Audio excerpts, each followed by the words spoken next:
श्री स्वामी समर्थ. नमस्कार मंडळी, स्वागत आहे तुमचे माझ्या यूट्यूब चॅनलवरती. आजचा दिवस तुम्हाला खूप छान सुखाचा आनंदाचा जाऊ हीच मी स्वामींच्या चरणी प्रार्थना करते आणि आज या नवीन व्हिडिओला सुरुवात करते. अखंड सौभाग्य प्रदान करणारा हरतालिका व्रत यंदा 26 ऑगस्ट 2025 रोजी म्हणजेच मंगळवारी साजरे केले जाणार आहेत. या दिवशी विवाहित स्त्रिया आपल्या पतीच्या दीर्घायुष्यासाठी आणि अखंड सौभाग्यासाठी भगवान शंकर आणि माता पार्वतीची उपवासासह पूजा करतात. पौराणिक मान्यतेनुसार देवी पार्वतीने कठोर तप करून भगवान शिवाला पती म्हणून प्राप्त केलं. तिच्या अटळ श्रद्धा आणि संयमामुळेच शंकरांनी तिला स्वीकारलं. म्हणून हे व्रत स्त्रियांसाठी अत्यंत पवित्र आणि फलदायी मानले जाते. पण हे व्रत कोणी करावे आणि कोणी करू नये, तसेच यंदा हरतालिकेच्या पूजेचा शुभ मुहूर्त काय असणार आहे, कोणत्या वेळेत पूजा करावी, या दिवसाची अशुभ वेळ कोणती असणार आहे, पतीच्या दीर्घ आयुष्यासाठी कोणता मंत्र बोलावा, नैवेद्य कोणता अर्पण करावा, तसेच या दिवशी सौभाग्यवतीने केस धुवावे का, याबद्दलची संपूर्ण माहिती आज या व्हिडिओमध्ये मी तुमच्यासोबत शेअर करणार आहे.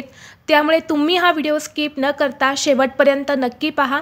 चॅनलवरती नवीन असाल तर सबस्क्राईब करा आणि असेच माहितीपूर्व नवनवीन व्हिडिओ पाहण्यासाठी बेल आयकॉनला प्रेस करा, म्हणजे जेव्हा कधी मी नवीन व्हिडिओ अपलोड करेल त्याचं नोटिफिकेशन सर्वात अगोदर तुम्हाला भेटेल आणि तुम्ही एक पण व्हिडिओ मिस करणार नाही. तर पहा, एकदा माता पार्वतीने भगवान शिवशंकरांना विचारलं होतं की सर्वश्रेष्ठ व्रत कोणते, श्रम थोडे आणि फळ पुष्कळ.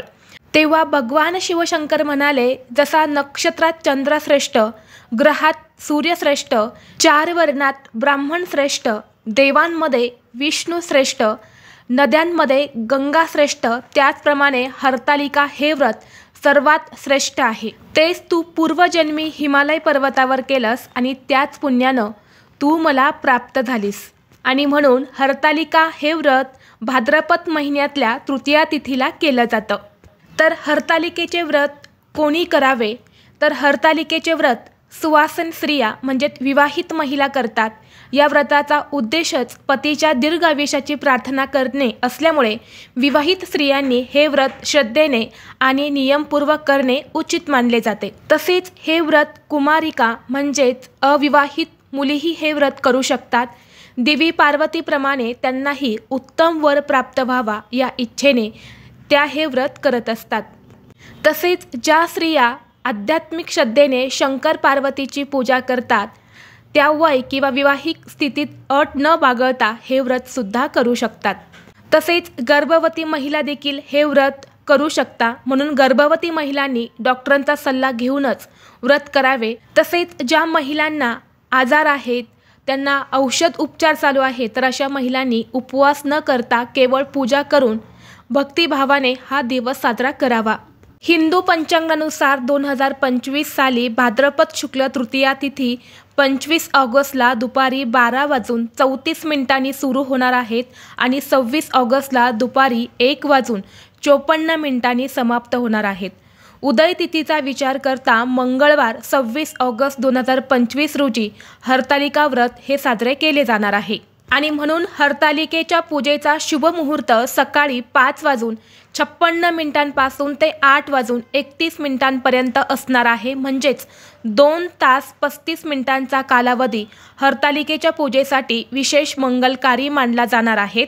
आणि म्हणून या शुभ मुहूर्तावरतीच तुम्हाला हरतालिकेची पूजा करण्याचा जास्तीत जास्त प्रयत्न करायचा आहे. कारण कोणतीही गोष्ट किंवा कोणतीही पूजा जर आपण शुभ मुहूर्तावरती केली तर त्याचं आपल्याला दुप्पट पटीने फळ प्राप्त होतं.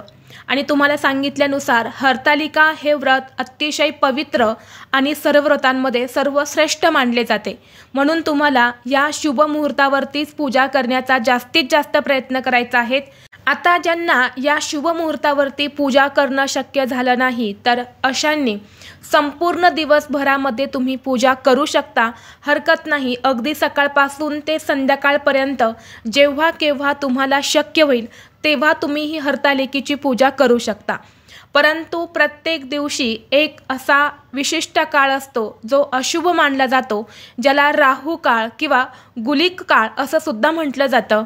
राहू काळ हा हिंदू पंचांगातील अशुभ काळ मानला जातो। या काळात कोणतेही नवीन शुभ कार्य, पूजा सुरू करणे टाळले जाते, कारण असे मानले जाते की या काळात केलेले काम अपयशी ठरू शकते, त्याचे चांगले परिणाम हे आपल्याला मिळत नाही। तर या हरतालिकेच्या दिवशीचा राहू काळ असणार आहे दुपारी 3:36 पासून ते सायंकाळी 5:12 तर ही जी वेळ असणार आहे तर ही राहू काळाची वेळ असणार आहे आणि म्हणून या वेळेमध्ये तुम्हाला चुकूनही हरतालिकेची पूजा करायची नाहीतर महिलांनो बघा, तुम्हाला या पूजेचं शुभ फळ जे आहे तर ते प्राप्त होणार नाहीत आणि म्हणून आवर्जून तुम्हाला या वेळेमध्ये हरतालिकेची पूजा करायची नाहीत।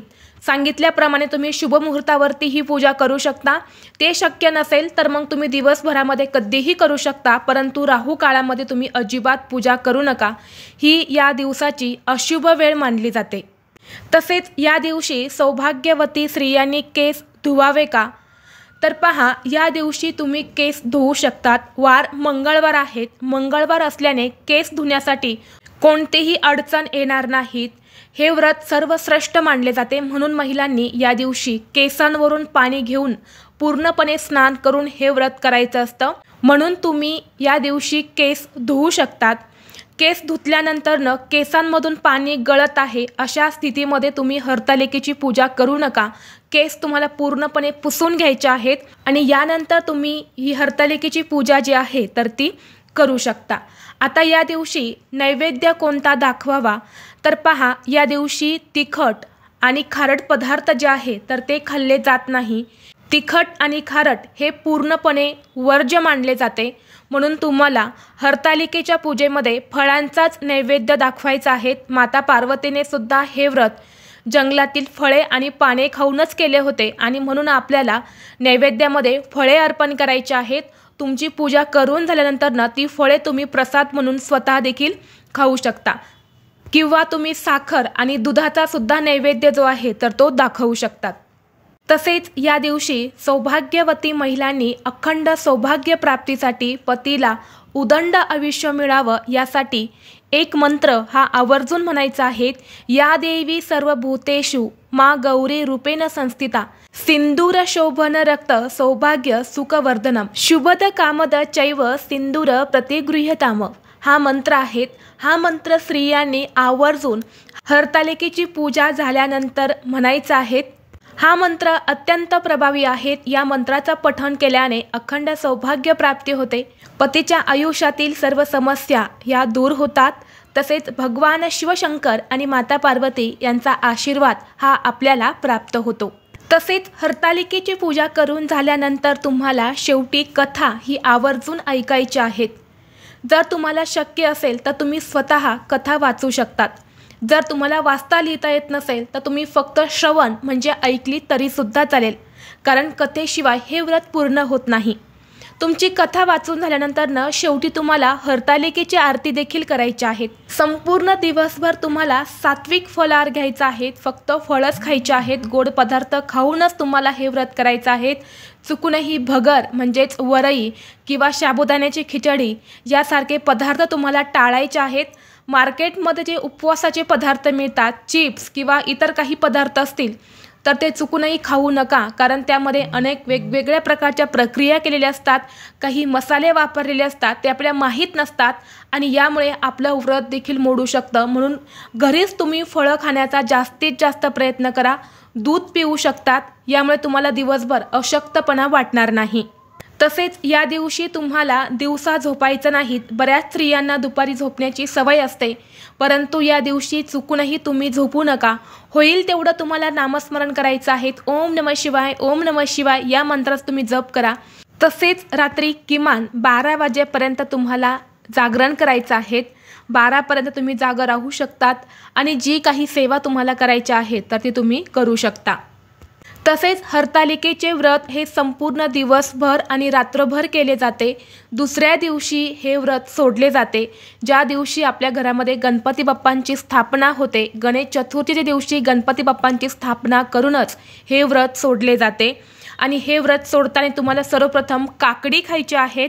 काकडी खाल्ल्यानंतर गणपती बाप्पांना जो प्रसाद आपण ठेवला आहे तर तो प्रसाद खाऊन तुम्हाला हरतालिकेचे व्रत सोडायचे आहेत। जर तुम्ही या नियमांचं पालन केलं तर तुम्हाला 100% या व्रताचं संपूर्ण फळ प्राप्त होईल। व्हिडिओ तुम्हाला आवडला तर लाईक करा, चॅनलवरती नवीन असाल तर सबस्क्राईब करा आणि हा व्हिडिओ आपल्या मित्रपरिवारासोबत जास्तीत जास्त शेअर करा। चला तर मग भेटू असंच पुढल्या एका नवीन व्हिडिओमध्ये। तोपर्यंत सर्वांना श्री स्वामी समर्थ।